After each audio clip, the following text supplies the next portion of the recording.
ada ya kalau misal masuk dan kalau tidak masuk nanti tidak masuk. Sebutin sama alasannya kalau tidak masuk. Ya bebas. Absen 1 Ahmad Amelio Atama. Ngomong ya. Yang kedua Adiba Aska Azalea. Yang ketiga Ahmad Aziza. Yang keempat Aina Talita Jahnar. Yang kelima Aisyah Putri Masisniu. Kenapa nggak masuk? Sakit ya? Yang keenam Alia Yufa Sahwana. Yang ketujuh Aza Aisyah Putri. Ada ya? Kelihatan Fatika Cahaya Sita. Yang ke-10 Hidmatul Azizah. Yang 9 salah. Maaf. 9 itu Fatika Azizah Al-Asfa. Oke ya. Yang ke-10 Hidmatul Azizah. Ya. Yang ke-11 Istamsaka bin Rumatil Uswa. Kenapa enggak? Sakit. Ya. Yang ke-12 Kanjur Ilmi Muhammad Ahmad. Yang ke-13 Kaisa Marta Sejal Taufik. Yang ke-14 Umayyah Naila Jamila. Ada? Izin. Yang ke-14 Muhammad Dian Abbas Al-Fahmi. Ada? Yang ke-16 Muhammad Hamzah Rasulullah. Yang ke-17 Agus Solihah. Ada. Yang ke-17 Muhammad Fadl Yadgan Rasulullah. Ada. Yang ke-19 Muhammad Fiji Yang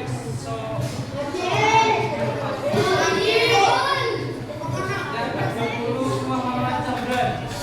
Ada. Ada 21 Muhammad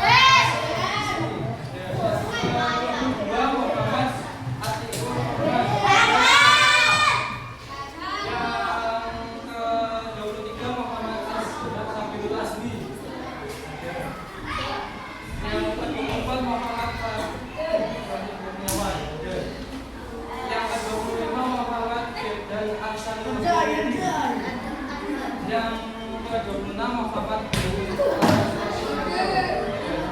yang ke-27 Muhammad masuk gak? Gak masuk ya? Kenapa gak masuk?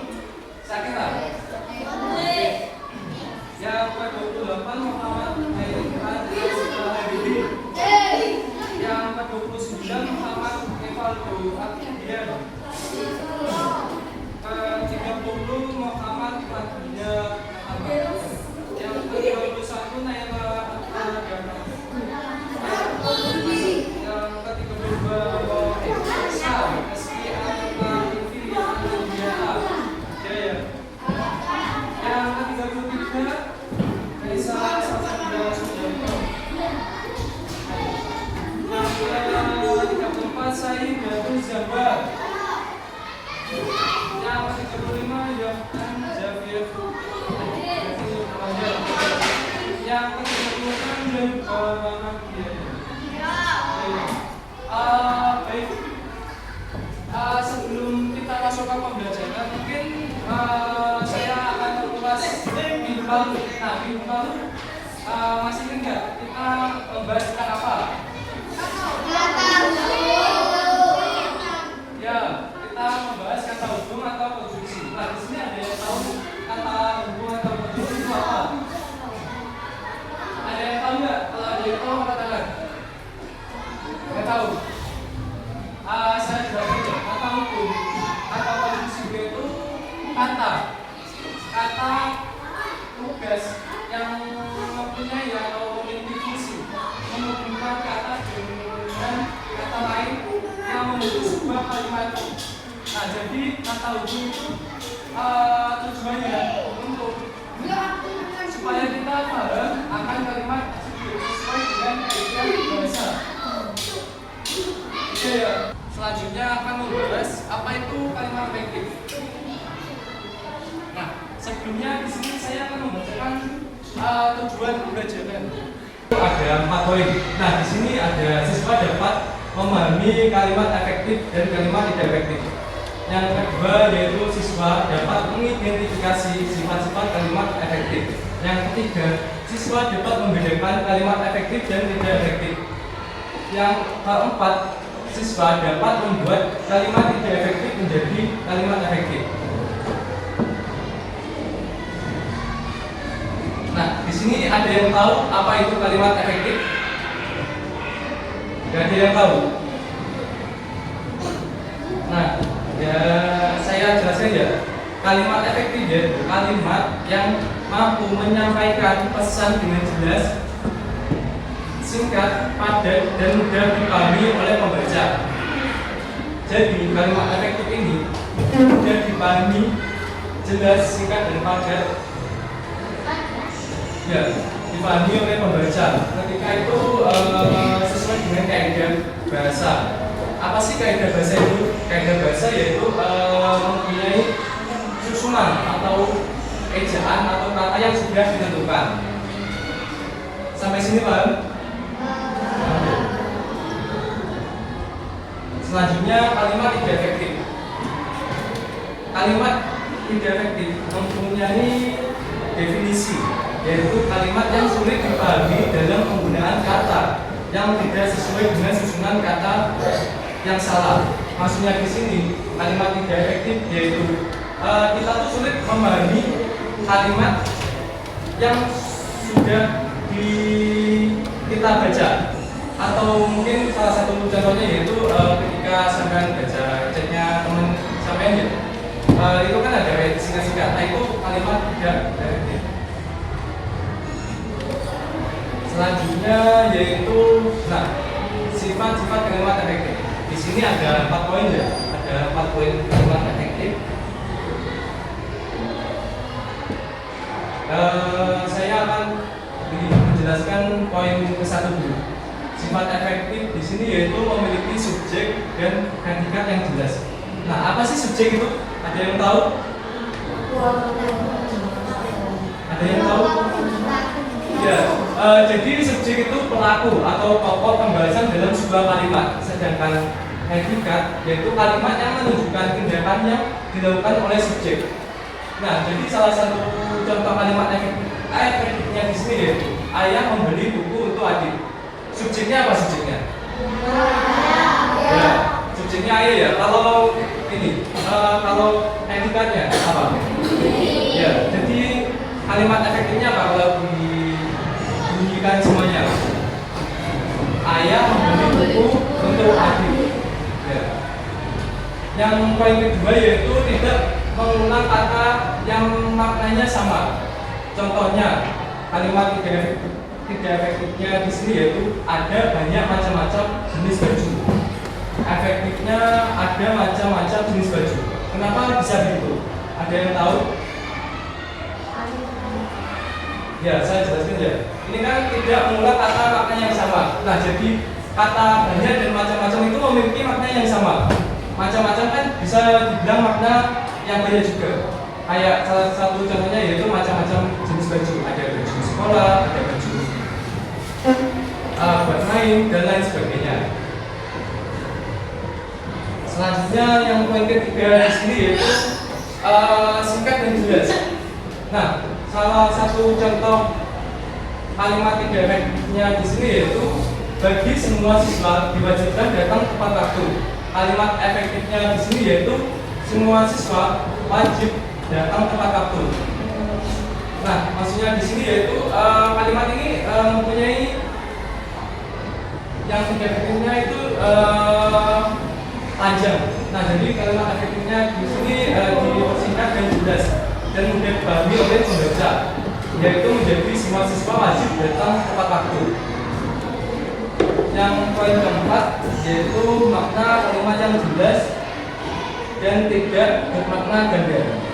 Nah, di sini ada salah satu contoh kalimat tidak efektifnya yaitu adik melihat gajah itu dengan kacamata. Nah, makna ganda di sini yaitu apakah gajah itu memakai kacamata atau adik melihatnya dengan kacamata.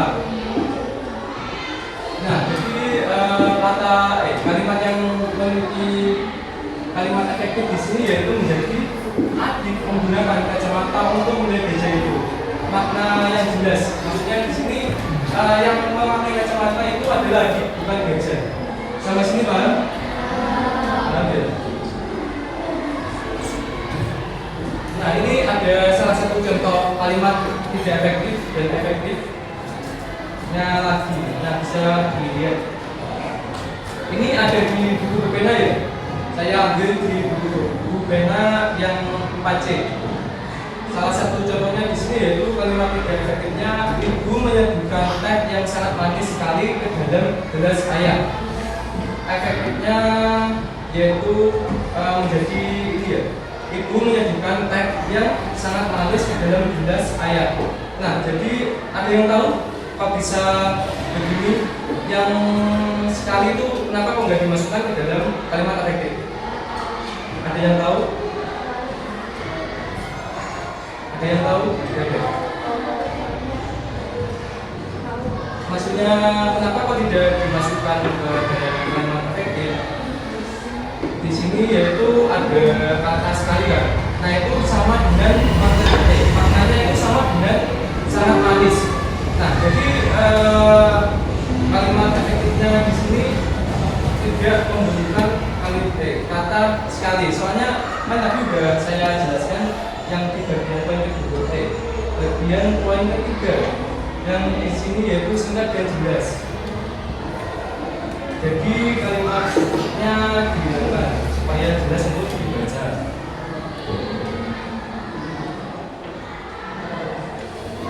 Nah, ini saya akan menanyakan sebuah video untuk mengetahui sejauh mana sih pemahaman kalian mengenai kalimat efektif itu. Bisa ditonton ya?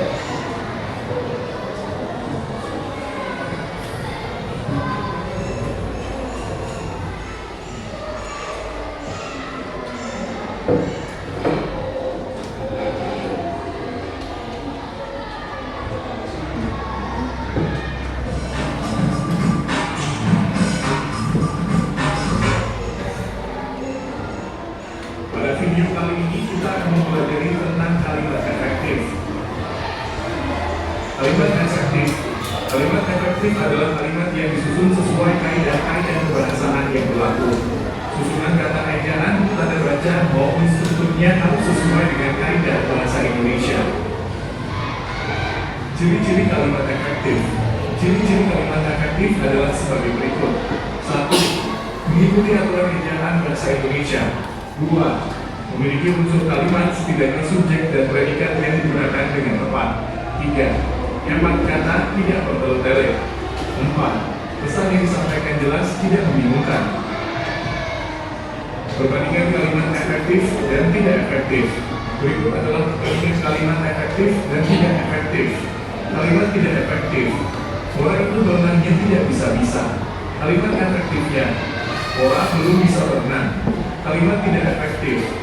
Karena dan teman-temannya mereka tinggal bersama-sama di Pulau Misol Raja Ampat di Papua Barat. Kalimat efektifnya. Karena dan teman-temannya tinggal di Pulau Misol Raja Ampat di Papua Barat. Kalimat tidak efektif. Biota laut yang terdapat di dalam laut ada beraneka macam. Kalimat efektifnya. Terdapat beraneka macam biota di dalam laut. Kalimat tidak efektif. Sungai tempat mereka sering memancing sekarang airnya kotor, lagi pula sudah dangkal. Kalimat efektifnya. Air sungai itu sekarang kotor dan dangkal. Dahulu mereka sering memancing di sungai itu. Kalimat tidak efektif. Bagi semua para penyelam harus hati-hati dan harus tidak merusak terumbu karang. Kalimat efektifnya. Semua penyelam harus berhati-hati agar tidak merusak terumbu karang. Demikian penjelasan tentang kalimat efektif. Nah, gimana sudah paham apa belum tentang kalimat efektif? Sudah ya? Baik.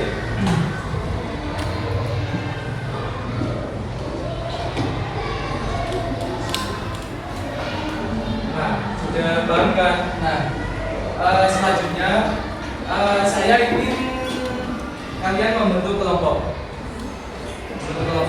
Apa saya tentukan? Tentukan, Pak. Tentukan ya. Jadi kelompoknya itu ada 4 kelompok. Saya tentukan ya. Ini kelompok 1 ke belakang.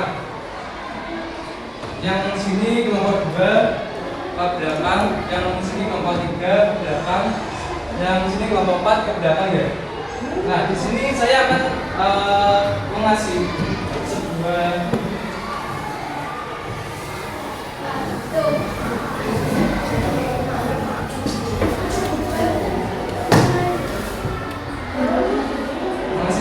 mengasih soal atau RKBB buat kalian.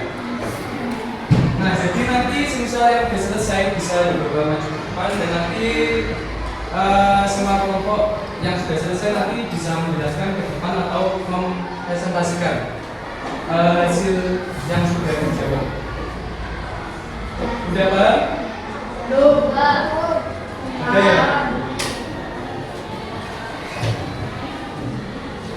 Ayo kumpul sama kelompoknya.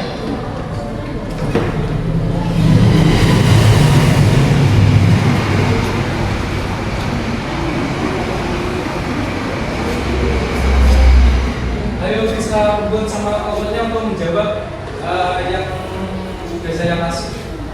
Ayo kumpul.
sejauh mana sih sangat paham tentang kalimat efektif. Nah, jadi ini bisa dijawab ya sesuai sebisanya.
oke ya, kali ini kan sudah belajar mengenai kalimat efektif. Nah, jadi saya ulangi lagi ya. Nah, apa sih kalimat efektif itu? Kalimat efektif itu kalimat yang mampu menyampaikan pesan dengan jelas, singkat, padat, dan mudah dipahami oleh pembaca. Selanjutnya yang kalimat tidak efektif, yaitu kalimat yang sulit dipahami dalam penggunaan kata yang tidak sesuai dan penggunaan kata yang salah.